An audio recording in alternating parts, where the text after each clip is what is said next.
All right, today we're diving into a really fascinating piece of engineering, a machine that runs on the principle of absolute perfect timing. It's a moto that is all about precision, and its unique way of working makes it absolutely critical for some of our most important industries. So let me just kick this off with a question for you. What kind of motor gives you this kind of ultimatum? It either locks in perfectly with the rhythm of the electrical grid, spinning at a speed that never, ever changes, or it just won't run. Period. There is no middle ground. And the answer, of course, is the synchronous motor. Now, this is not your everyday electric motor. This is a highly specialized machine, and it's built for jobs where constant speed and crazy high efficiency are totally non-negotiable. So let's get into what makes this thing tick. The name itself, synchronous, kind of gives the game away, right? It's all about synchronicity. But what that actually means in the real world is both its single greatest strength and its most interesting little quirk. This is the fundamental, unbreakable rule of the synchronous motor.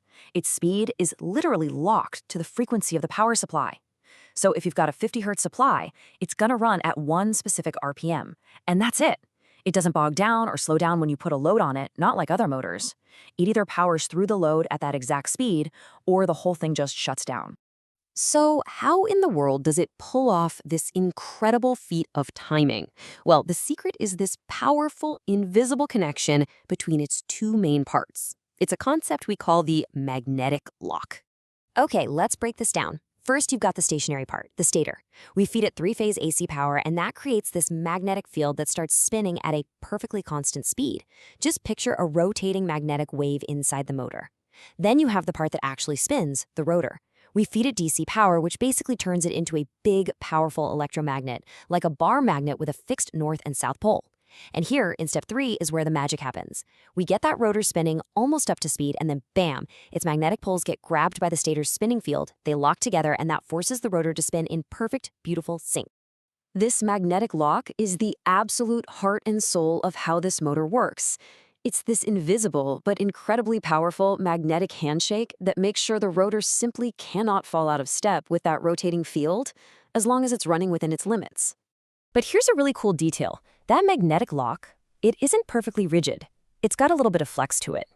When you actually put a mechanical load on the motor, the rotor physically falls back just a tiny bit behind the stator's field. We call this angle the load angle. But here's the key. The rotor doesn't slow down.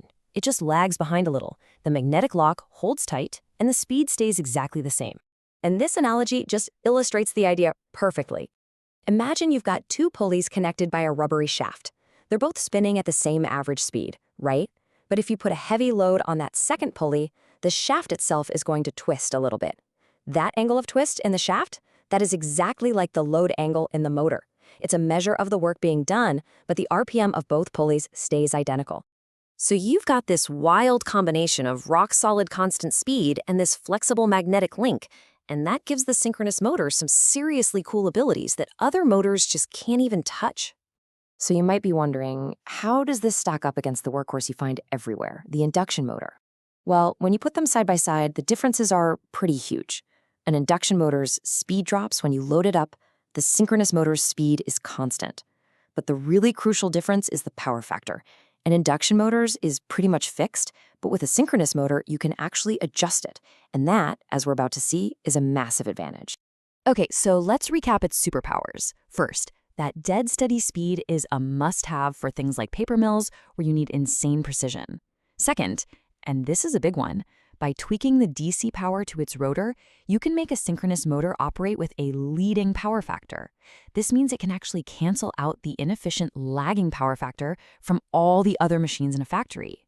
It improves the efficiency of the entire plant, which saves a ton of money on electricity and reduces strain on the power grid. It's basically an industrial scale power corrector that also does mechanical work. But you know, every hero has a weakness. And for all of its incredible strengths, the synchronous motor has one significant Achilles heel. It has what you might call a very reluctant start. And this is its biggest drawback. It's just not self-starting at all. I mean, think about it. From a dead stop, that big, heavy rotor can't instantly accelerate and lock onto a magnetic field that's already spinning at thousands of RPM. It's just impossible. So it has to be brought up to speed by something else first, before that magnetic lock can finally take over. And because of this whole complex starting ritual, there are a few things that can go wrong. For instance, if that DC power fails, the rotor never becomes a magnet, so there's nothing for the field to grab onto. Or if you try to start it with too much load, it just can't physically get up to the required speed. Any kind of faulty wiring or problem with the starting mechanism can also stop that critical magnetic lock from ever happening. So, given this whole starting headache, you might be asking, why even bother? Where do we actually use these powerful but finicky machines?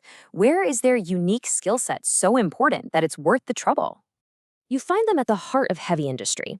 Like we said, sometimes they're used just for power factor correction, acting like giant electrical balancers. But more often, they're pulling double duty, driving huge, constant speed machines like industrial fans, pumps, and compressors, all while making the entire plant's electrical system more efficient. And here we can see the beast itself. On the left, you've got that tough, rugged housing built for a harsh factory floor. And on the right, we get a peek inside of the two key players we've been talking about: the stator, with its windings that create the rotating field, and that precision-engineered rotor that has to lock onto it. It's really a beautiful marriage of brute force and delicate, perfect timing. The synchronous motor is really just this incredible testament to engineering, taking a simple principle like magnetic attraction and using it to achieve something as perfect as unwavering timing. It helps stabilize our power grids and drives our industries with incredible precision. And that kind of leaves you with one final thought, right? In a world that's getting more electrified and more interconnected every single day, where else might this fundamental principle of perfect synchronicity be the key to our next big technological leap?